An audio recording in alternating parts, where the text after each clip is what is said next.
चाहिँ नि काठमाडौँ क्षेत्र नम्बर 6 मा पर्ने तारकेश्वर वडा नम्बर 9 को लोकतान्त्रिक चोकमा रहेको मचागा नेपाल सरकारको नाममा रहेको जग्गा किता नम्बर 62 र 63 नेपाल काङ्ग्रेसका नेताले कब्जामा लिई भोगचलन गर्दै आइरहेको र स्थानीय बासिन्दाहरूको गुनासो र उजुरीका बावजुद स्थानीय सरकारले उक्त जग्गा संरक्षणमा कुनै पहल नगरेको आम गुनासो छ। यसमा पनि ध्यान आकर्षण गराए। धन्यवाद।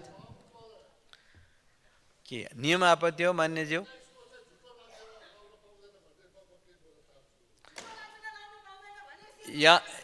मान्य सदस्यहरू आसन ग्रहण गरौँ। यहाँ तल मान्य सदस्यहरू यताबाट समय लिएर आफ्ना कुराहरू राखौँ।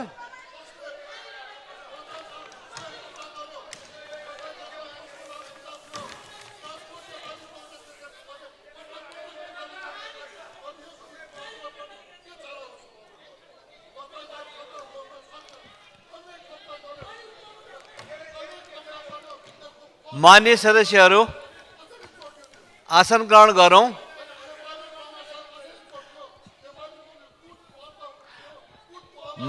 मान्य सदस्यहरू म यहाँहरूलाई आसन ग्रहण गर्नको लागि अनुरोध गर्छु। मान्य सदस्यहरूले आफ्नो समयमा आफूले राखेका कुराहरू प्रमाणित हुने गरी जिम्मेदारीपूर्ण ढङ्गबाट राष्ट्रको सामु सार्वजनिक ढङ्गबाट राखिरहनु भएको हामीले बुझेका हुन्छौँ र बुझ्नुपर्छ। त्यसरी राखिरहेको कुरा चाहिँ यो लान्छना हो, झुटो हो। यसरी के भन्छ कि यस्ता नचाहिँदा झुटा कुराहरू यहाँ राखेर भ्रम सिर्जना गर्न पाइँदैन भन्ने कुरा मान्यजीहरूले तलबाट मैले समय नदिँदाखेरि पनि राख्नु भएको कुराहरू यहाँ सुनिरहेको छ। त्यसैले यहाँ वाद विवाद गरेर यो विषयमा जाने होइन, यो कुराको लागि प्रक्रियासँग ढङ्गबाट कसरी लाने भन्ने कुराहरू गर्नुपर्छ। त्यस कारणले गर्दाखेरि सबै बोल्नुहुने मान्य सदस्यहरूले आफूले उत्तरदायी र जिम्मेदारी हुने प्रमाणित गर्ने गरी बोल्नुपर्छ र बोल्नुहुन्छ भन्ने हाम्रो बुझाइ छ। त्यसैले गर्दा यहाँहरूले राख्नुभएका कुराहरूमा अहिले आसन ग्रहण गर्ने र समय अनुसार समय लिएर मान्यहरूले मौका पाउँदाखेरि बोल्ने कामहरू गरौँ। त्यसैले म मान्यजीहरूलाई आसन ग्रहणको लागि अनुरोध गर्छु।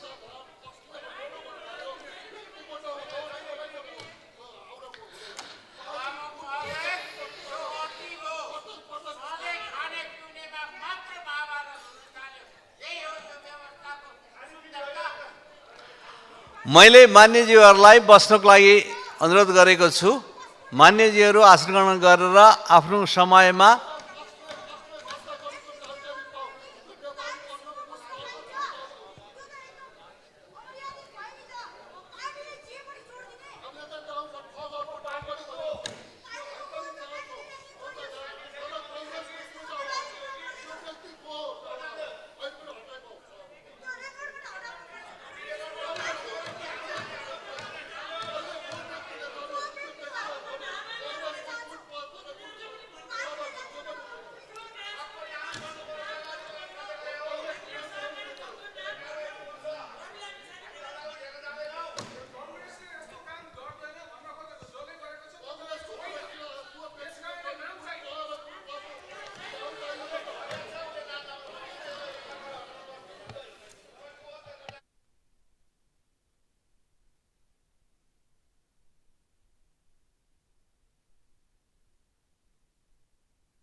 मान्य सदस्यहरू मैले अघि नै कुराहरू गरिसकेँ।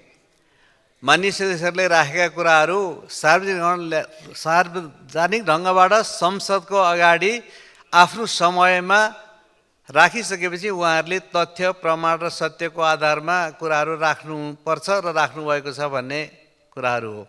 जहाँसम्म अहिले यहाँ शून्य समयमा बोल्ने मान्य सदस्यहरूले नेपाली काङ्ग्रेसका नेताले जमिन प्रयोग गरे भनेर भन्नुभएको छ। उहाँहरूसँग तथ्य होला, सत्य होला, घटना होला भन्ने एउटा कुराहरू हो। यो त बेठी कुरा हो, बिना प्रमाण यस्तो बोल्न पाइँदैन भनेर समय नपाउँदाखेरि पनि माइक नदिँदाखेरि पनि मान्यज्यूहरूले तलबाट प्रतिवाद गरिरहनु भएको छ। यसको बारेमा कसरी बोल्ने मान्यजीहरूको या रेकर्डबाट हटाउने नहटाउने के गर्ने भन्ने कुरा अहिले तुरुन्त यहाँ निष्कर्ष गरिन्न। जे पनि लान्छना लाउने हटाउने भनेपछि हटाइदिने भएपछि त्यो लान्छना सकिन्छ? मेरो विचारमा त्यस्तो सकिँदैन।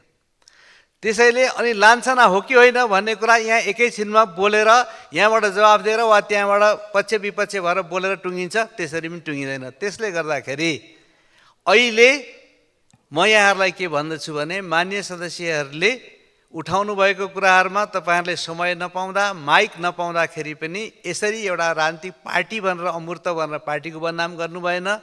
व्यक्ति हो भनेको व्यक्ति हो, कुटान हुनु पर्यो, यस्तो लान्छना लाउनु भएन भनेर तपाईँहरूले भन्नुभएको कुराहरू सुन्नमा आएको छ। त्यसले गर्दाखेरि यस्ता कुराहरूप्रति जिम्मेदारी साथ अगाडि बढौँ। अहिलेलाई मान्यजीहरू आसन ग्रहण गर्नुहोस् र शून्य समयको